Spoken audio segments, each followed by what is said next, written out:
महाराज प्रत्येकाला सोन्याचं कड सोन्याचं नाणं देत होते. इंदलकरांनी विचारलं, इंदलकर काय पाहिजे? नाहीच. काय पाहिजे? महाराज मागणार आहे. काय? महाराज या रायगडावरती जगदीश्वराचं मंदिर बांधले. त्या मंदिराला एक पायरी आहे महाराज. त्या पायरीला फक्त एक इच्छा आहे महाराज. आप बोल ना, बोल इंदलकर काय पाहिजे? एवढा सुंदर किल्ला बांधलास, बोल.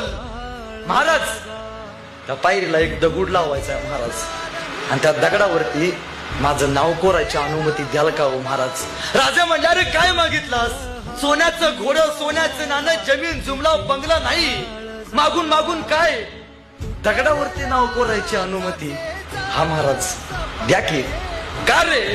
अहो राज, दगडावरती माझं नाव करतो मी, असेल किंवा नसेल राज. जेव्हा जेव्हा तुम्ही जगदीश्वराच्या दर्शनाला याल तेव्हा तेव्हा तुमच्या पायाची धूळ या माझ्या पायरीच्या नावावरती सतत अभिषेक करत